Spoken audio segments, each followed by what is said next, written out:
오늘 우리에게 주시는 하나님의 말씀은 열왕기상 3장 6절에서 9절의 말씀입니다. 열왕기상 3장 6절에서 9절의 말씀, 저와 여러분 한 절씩 교독하시고 9절을 마지막 절은 함께 읽겠습니다. 솔로몬이 이르되 주의 종 내 아버지 다윗이 성실과 공의와 정직한 마음으로 주와 함께 주 앞에 서행함으로 주께서 그에게 큰 은혜를 베푸셨고 주께서 또 그를 위하여 이 큰 은혜를 항상 주사 오늘과 같이 그의 자리에 앉을 아들을 그에게 주셨나이다.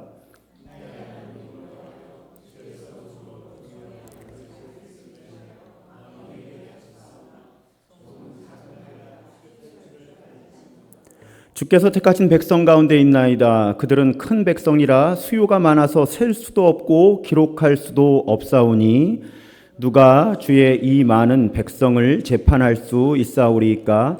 듣는 마음을 종에게 주사 주의 백성을 재판하여 선악을 분별하게 하옵소서. 아멘. 여러분, 어떤 교회가 좋은 교회일까요? 어떤 교회가 좋은 교회일까요? 저는 이제 새 가족들을 만나서 이렇게 이야기를 나누다 보면 참 이 기준이 다양하다는 걸 알게 됩니다. 다 같은 그리스도인들인 것 같은데 좋은 교회가 어떤 교회이냐에 대한 대답들이 사실은 다릅니다. 그리고 좋은 교회가 어떤 교회인가라는 이 질문에 어떤 대답을 하는지가 우리의 영적인 여정과 구원에 매우 중요합니다. 오늘부터 우리가 함께하는 이 수도원에서 배우는 영성, 이 시리즈의 참고도서가 되는 수도원에서 배우는 영성훈련이라는 책에 이런 문장이 나옵니다. 사실 자칭 기독교 공동체라고 주장하는 어떤 종교 공동체가 정말 그런지를 알려면 그 공동체의 구성원들이 예수님의 살과 피를 먹고 마시면서 공동의 삶을 통해 어느 정도로 변화되어 그분을 닮고 있는지 확인하면 된다. 제가 무릎을 탁 쳤겠죠. 저의 기준이잖아요.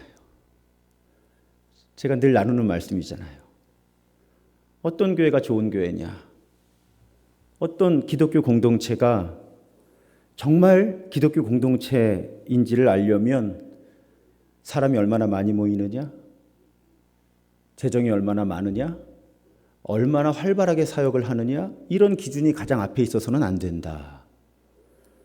그 공동체의 구성원들이 예수님의 살과 피를 먹고 마시면서 공동체를 통해서 어느 정도로 변화돼서 그분을 닮고 있는지 확인하면 된다. 근데 여러분, 이게 어렵잖아요.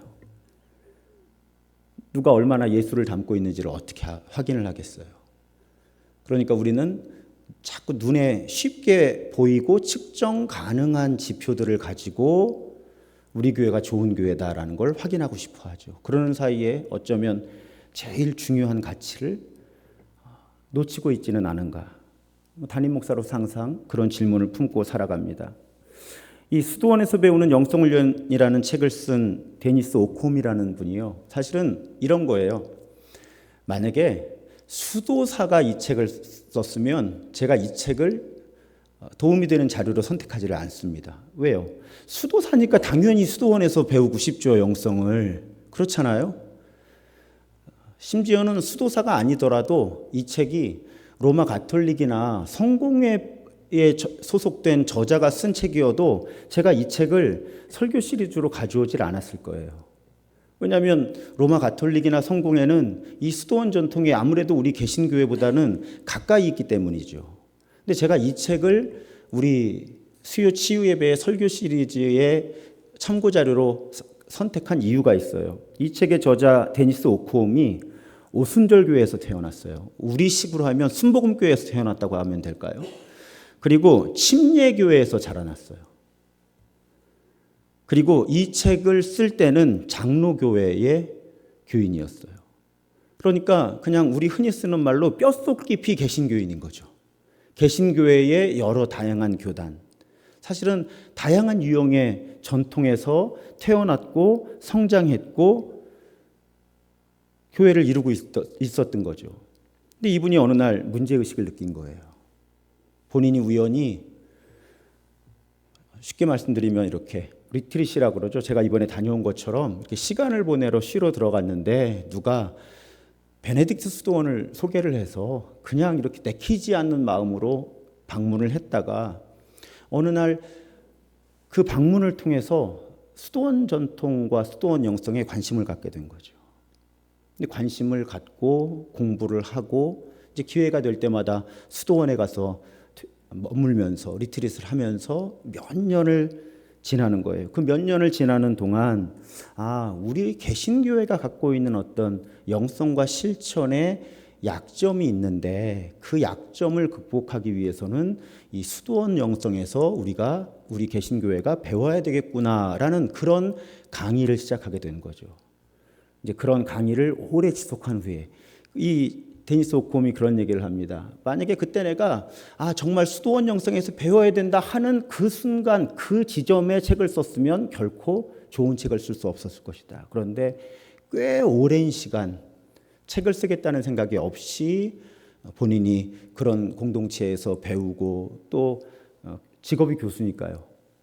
연구도 하고 가르치고 이러면서 개신교인들에게 쉽게 받아들여질 수 있고 도움이 될 만한 그런 책을 기록을 하게 된 겁니다. 이 책에 보면 참 다양한 이야기들이 많이 나와요. 자, 개신교회의 어떤 약점을 이 데니스 오콤이라는 분이 포착을 했는가 하면 이분이 저명한 철학자 달라스 윌라드라는 분의 비유를 인용합니다. 이 달라스 윌라드라는 분이 어떤 비유를 사용했는가 하면 우리 복음주의 기독교인들이 마치 구원받는다고 하는 것을 하나님이 이렇게 바코드를 찍어주시는 것처럼 이해하는 것 같다. 그래서 나는 이제 구원받았어 라고 고백을 하기는 하는데 하나님께서 나를 용서하시고 나를 구원해 주셨어 라고 고백을 하기는 하는데 정말 죽음과 심판의 때까지 특별한 다른 변화를 경험하지 못한 상태에서 살아간다. 그리고 내가 죽어서 혹은 내가 마지막 때에 천국문에 이르면 거기 스캐너가 있어요. 마치 베드로가 서서 스캐너를 가지고 스캔을 해서 이 구원받았다는 바코드가 있으면 천국에 들어가고 구원받았다는 바코드가 없으면 못 들어간다는 그런 이미지를 가지고 아주 많은 개신교인들이 신앙생활하는 것은 아니냐.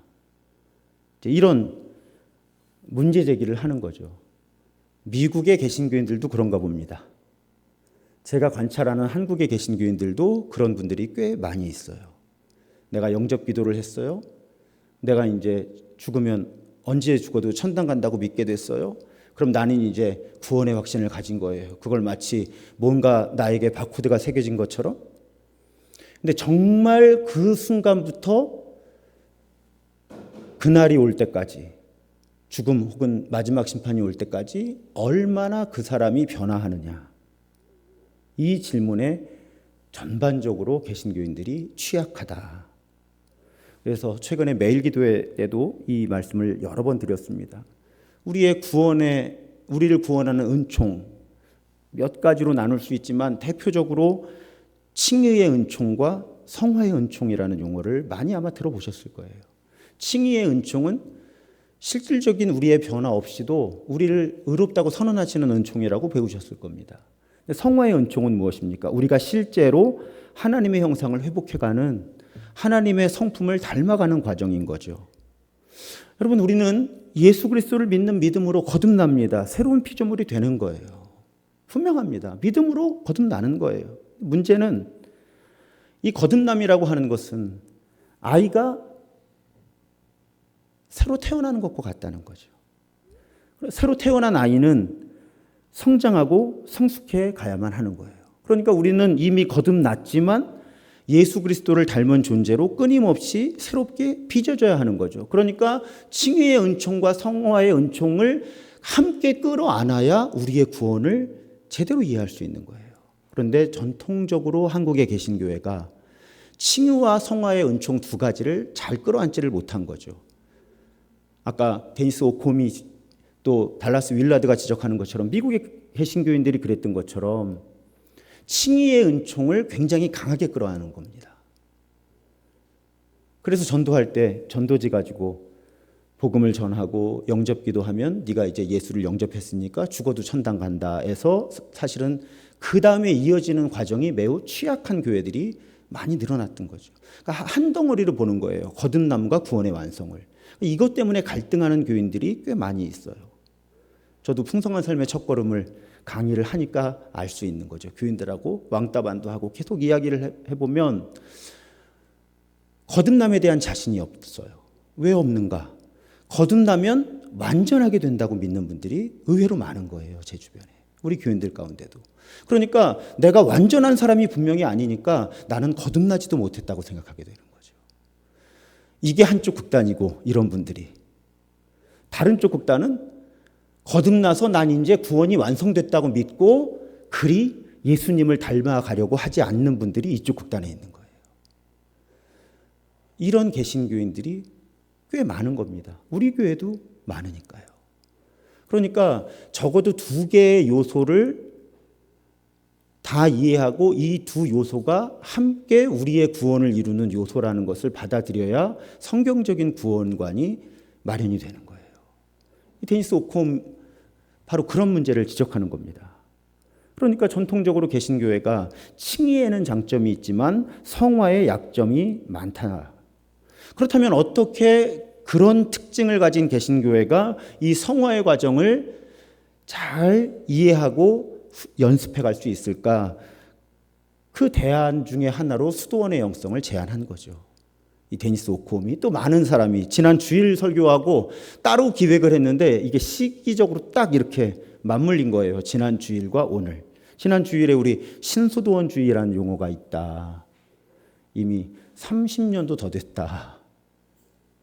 우리 개신교회가 가지고 있는 어떤 영성과 실천을 포함한 어떤 영성의 약점을 극복하려면 수도원주의가 가지고 있었던 영성에 관심을 기울이고 그것으로부터 배울 필요가 있다. 그리고 제가 오해에 대해서 말씀드렸죠.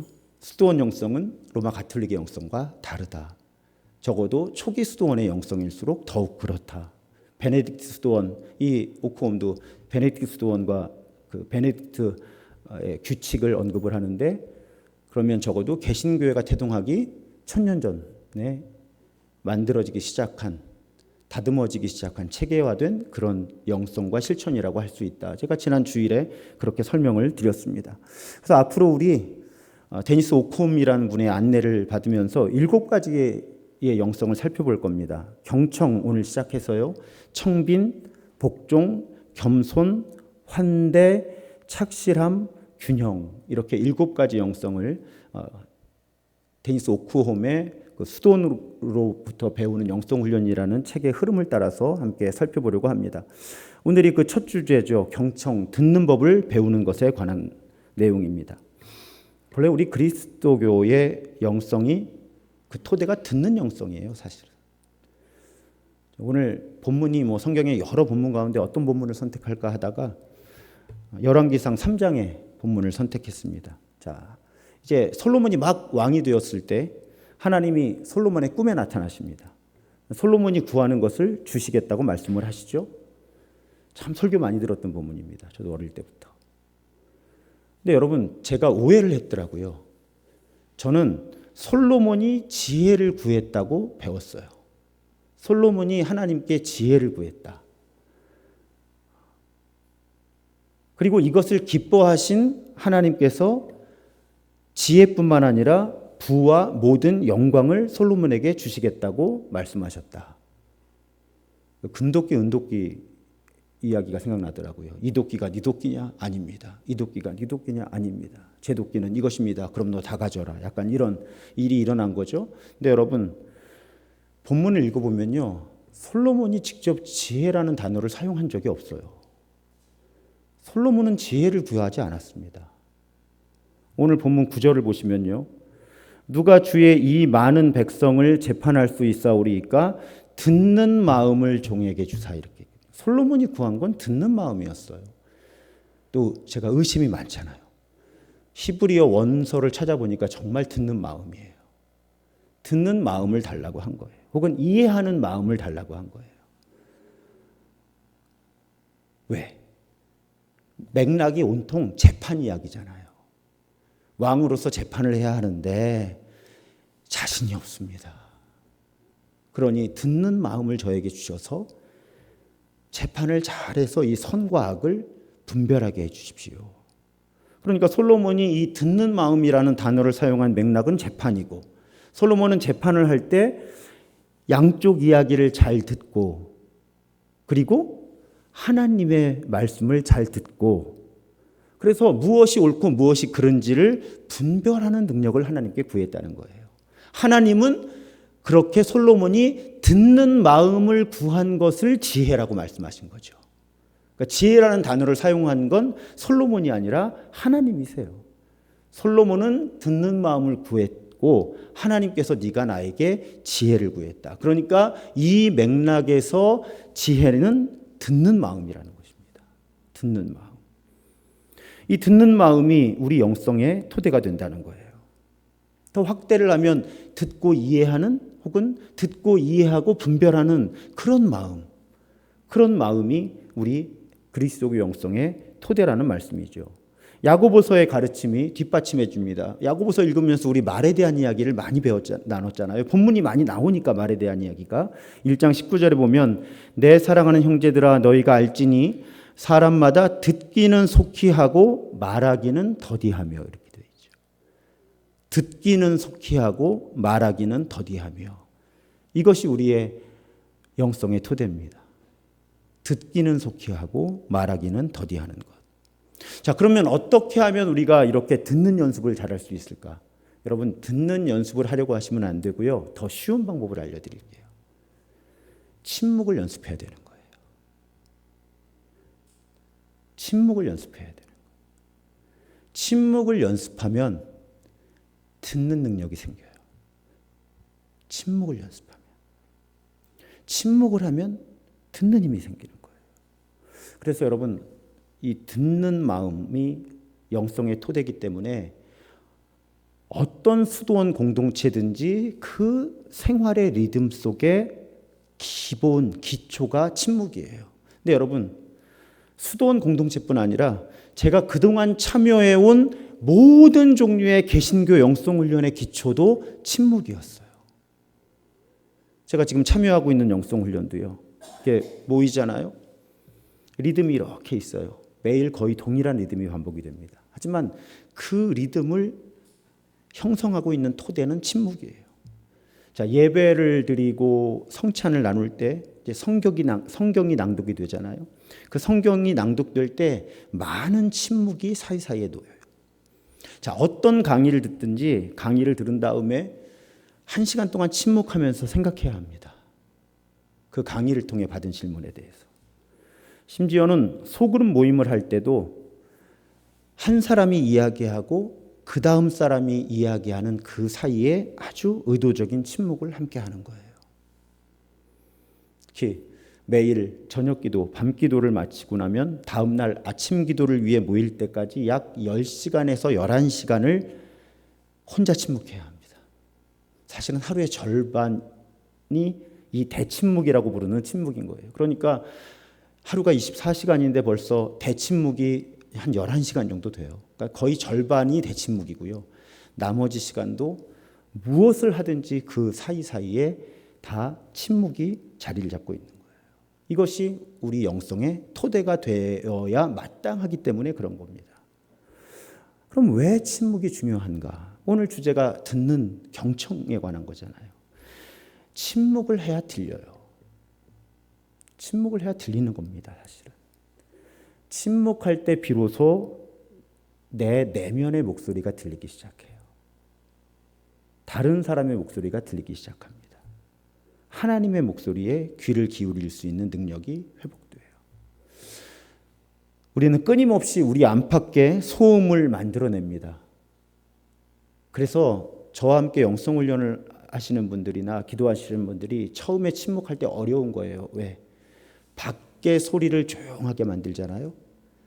반사적으로 우리 마음이 엄청나게 많은 소음을 만들어내기 시작해요. 왜냐하면 우리는 침묵을 두려워합니다. 왜 침묵이 두려운가 하면 침묵을 하면 내 실체가 드러나요. 정말 내 마음에 무엇이 있는지를 볼 수가 있고 정말 내 마음의 목소리를 들을 수가 있는데 엄청 부담스러운 일입니다. 그리고 우리의 타락한 본성은 또 사탄은 그 부담을 감당하길 원하지 않아요. 그래서 침묵을 힘겹게 만드는 거예요. 제가 지난 20년 정도의 영적인 여정을 보면 침묵을 해야 들리는 거예요. 조용해야 들리는 거죠. 내 밖의 소음들이 차단이 돼서 조용한 것으로 조용해지는 것이 완성이 되는 게 아니고요. 내 마음이 조용해져야 되거든요. 근데 내 마음이 조용해져서 내 마음에서 나오는 소리, 다른 사람의 입이 아니라 다른 사람의 마음에서 나오는 소리, 그리고 하나님의 마음에서 나오는 소리를 들으려면 꽤 오래 규칙적인 침묵을 연습을 해야 합니다. 여러분, 예수님을 생각해 보세요. 예수님께서도 우리가 공생애, 요즘은 자꾸 이제 단어를 젊은 세대들이 몰라요. 공생애 무슨 말인지 모르니까 제가 자꾸 이제 공적인 사역 뭐 이렇게 말을 좀 바꾸거든요. 오늘도 신문에 그런 글이 실렸잖아요. 우천시 했더니 그 시는 어느 도시냐고 이런 질문이 나왔다고. 이거 가지고 이제 논쟁이 일어났어요. 한쪽에서는 2030, 20대, 30대 어휘력이 너무 떨어진다. 다른 쪽에서는 그냥 비가 올 때는이라고 하지 왜 우천시라고 써서 어렵게 하느냐, 이런 문해력 논란이 오늘도 언론에 이렇게 있던데요. 공적 사역, 예수님께서 공적 사역을 시작하실 때 광야에서 혼자 계셨잖아요. 뭐 하셨을까요? 침묵 속에서 듣는 연습을 하신 거죠. 금식을 통해서 비우는 연습을 하신 거예요. 이 둘이 보통 같이 가는 것이 영성훈련의 토대거든요. 침묵하면서 듣는 연습을 하고 금식을 하면서 비우는 연습을 하는 것이, 이것이 사실은 영성훈련의 토대예요. 근데 예수님이 바로 그 일을 하신 거죠. 그래서 그 침묵을 통해 우리 주님은 하나님의 마음에서 나오는 음성을 듣는 연습을 하신 거예요. 또 다른 사람의 말, 그것도 다른 사람의 어떤 껍데기에서 나오는 말, 그게 아니라 다른 사람의 정말 깊은 마음에서 나오는 그 말을 듣는 연습을 하신 거죠. 그리고 예수님 자기의 깊은 곳에서 나오는 그 음성을 듣는 연습을 하신 거예요. 사탄은 그걸 방해하는 거죠. 예수님이 사탄의 유혹을 극복하시고 비로소 공적 사역을 시작하시는 거예요. 그러니까 침묵이 영성, 사역을 포함한 영성의 토대라는 거죠. 사역을 위해서도 침묵이 필요하다. 막스 피카르트라는 굉장히 유명한 저술가가 말의 세계는 침묵의 세계 위에 세워져 있다, 이 주제 가지고 책 한 권을 썼죠. 굉장히 유명한 책입니다. 좀 어렵기는 하지만. 근데 여러분, 우리 개신교회가 이 침묵의 전통을 아주 많이 상실을 한 거죠. 우리 개신교회의 특징, 말하는 것과 일하는 것에 있습니다. 제가 볼 때는 한국의 개신교회의 영성의 특징은 말하는 것과 일하는 것에 있어요. 여러분, 말하는 것과 일하는 것 자체에는 아무런 문제가 없습니다.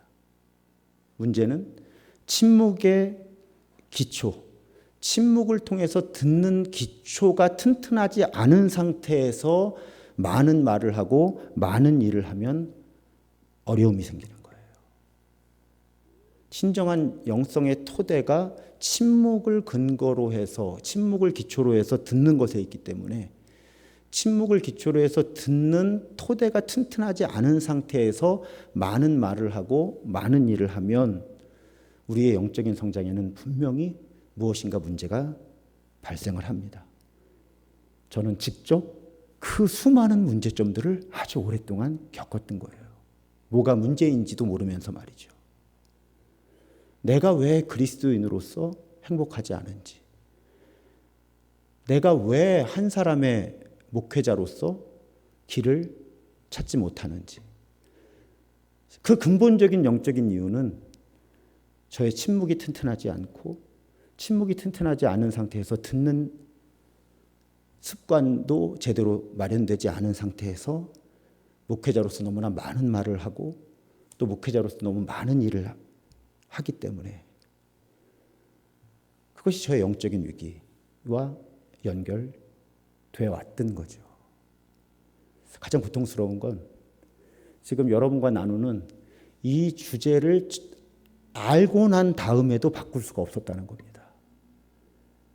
저에게 너무 뿌리 깊은 습관이 들어 있었고 또 사실은 한국 교회에도 너무나 뿌리 깊은 습관이 있어서 제가 오늘 여러분과 나누는 이 이야기를 이론적으로 깊이 깨닫게 된 건 꽤 오랜 시간 전이었는데 이걸 제 삶으로 옮기지 못하고 살아오는 고통이 저에게 있었던 거죠. 내 영성이 침묵의 기초 위에 있어야 하는데 그래서 내가 먼저 듣는 마음이 있어야 하는데 내가 하나님의 음성을 들어야 하고 다른 사람들의 마음의 소리를 들어야 하고 내 마음의 소리를 들어야 되는데 내가 그러지 못한 상태에서 지금 설교와 성경 공부를 이끌고 있고 그러지 못한 상태에서 너무나 많은 사역을 감당하고 있다. 그런 마음의 부담감과 아픔을 안고 꽤 오랜 시간을 지나온 거죠. 지금도 노력을 많이 하려고 애를 쓰는데 그래서 오죽하면 제가 영성훈련에 또 들어갔을까요? 여러분들은 저에게서 어떤 문제를 느끼고 계신지 제가 잘 모르겠습니다. 하지만 저는 저의 문제를 그렇게 진단을 하는 거죠.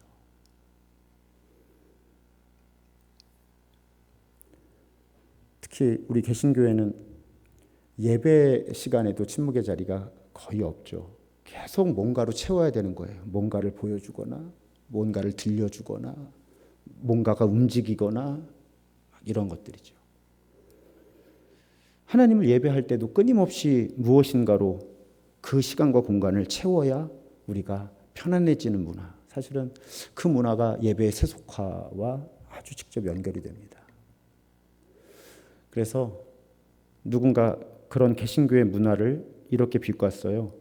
여러분 구약 성경에 보면 사무엘이 주여 말씀하옵소서 주의 종이 듣겠나이다 라고 고백을 하잖아요. 주님 말씀해 주십시오. 주의 종인 제가 듣겠습니다.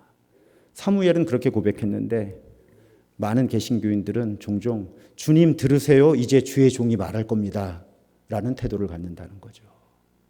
근데 이 농담이 농담처럼 들리질 않는 거예요. 주님 말씀하옵소서 주의 종이 듣겠나이다. 이 영성이 기본인데 주님 들으세요. 이제 주의 종이 말할 거예요. 라는 태도가 오히려 우리에게 강하지는 않은지. 그래서 여러분 제가 계속 공부하고 훈련할수록 확신하게 되는 것이 있습니다. 진정한 침묵이 없는 곳에는 진정한 하나님의 임재 체험도 진정한 사랑, 다른 사람과의 연대도 형성되기가 힘들어요. 계속 자기 자신 또 자기의 욕심이 드러나고 증폭되기가 쉽습니다. 오늘날 한국교회, 주류 교회들이 굉장히 욕망에 사로잡혀 있는 것들이 드러나죠. 진정한 침묵의 토대가 없으면 들을 수 없기 때문에 계속 욕심이 증폭이 되는 거죠. 그런 악순환의 고리를 우리가 빠져나와야 합니다. 우리가 배우려고 하는 이 수도원 영성을 잘 표현한 자료 가운데 하나가 베네딕트 규칙서라는 거예요. 이 그리스도인의 성화를 이루고 성경적인 공동체를 이루기 위해서 이 수도원 공동체에 참여하는 수도사들이 지켜야 하는 규칙을 묶은 책 가운데 현재까지 가장 영향력 있는 책이 베네딕트의 규칙서입니다. 제가 또 이번 설교 준비하느라고 영어책만 있었는데 이렇게 한글책을 샀어요. 이렇게 보니까 6장의 금언입니다. 금언. 근데 여기서 이 수도원 영성의 금언은 말을 아예 안 하는 것이 아니라 절제하는 거예요. 말을 절제하는 것입니다. 이 베네딕트 규칙이 철저하게 성경의 기초에서 수도사들의 삶을 규정하는데 이 금원에 관한 말을 절제하는 것에 관한 가르침을 제가 일부 옮겨와 봤습니다. 이렇게 되어 있어요. 참으로 침묵은 중요하므로 성숙한 제자들에게조차 좀처럼 말할 기회를 줘서는 안 된다. 그것이 매우 선하고 거룩하고 건설적인 말이라 할지라도 그래야 한다. 말할 기회를 좀처럼 줘서는 안 된다는 거죠. 왜냐하면 성경에 말이 많으면 허물을 면하기 어렵다. 그리고 죽고 사는 것이 혀의 힘에 달렸다고 기록되어 있기 때문이다. 웬만하면 말하지 않으려고 노력해라. 그 말이 선하고 거룩하고 건설적인 말이라 할지라도 그렇다. 그렇게 말을 줄이는 연습을 하는 것이 좋겠다. 괄호 열고 저는 그렇게 덧붙입니다. 그래야 들릴 겁니다. 그래야 들릴 거예요.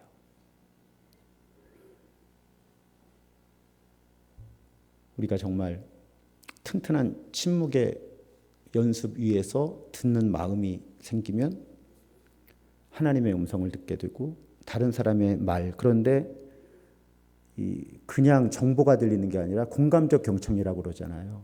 마음의 울림이 느껴지게 되는 거죠. 다른 사람의 말에 정보만 듣던 사람이 저 같은 사람. 근데 점점 다른 사람의 마음의 울림을 함께 느끼게 되는 거고요. 이건 다른 사람의 말에 공감하는 경청의 연습이 되면 될수록 사실은 하나님의 마음도 느낄 수 있게 되는 거거든요. 같아요, 원리가. 같아요. 그래서 하나님의 마음에 공감하며 하나님의 말씀을 경청하게 되는 사람들이 다른 사람의 말도 공감하면서 경청할 수 있게 되는 거고요. 다른 사람의 말을 공감하면서 경청할 수 있는 사람이 하나님의 마음도 공감하면서 경청할 수 있게 되는 겁니다. 그 연습은 들으려고 막 이렇게 연습해서 되는 게 아니라 침묵을 연습하고 말의 절제를 연습하면 자연스럽게 듣는 영성이 기초가 튼튼해지게 되는 거죠. 말씀 마치려고 합니다. 우리 개신교회의 영성과 영성 형성에 아주 중요한 역할을 했던 리처드 포스터라는 분이 그런 말을 했어요. 오늘날 가장 절실하게 필요한 사람들은 많은 수의 똑똑하거나 재능 있는 사람들이 아니라 깊이 있는 사람들이다. 1980년대 후반에 쓴 글입니다. 이 말이 너무 와닿았어요. 여러분, 우리 교회는 똑똑하거나 재능 있는 사람들이 많은 교회가 되기보다는 깊이 있는 사람들의 모임이 되었으면 좋겠습니다. 똑똑하거나 재능 있는 사람들 좋은 거고 필요한 거죠.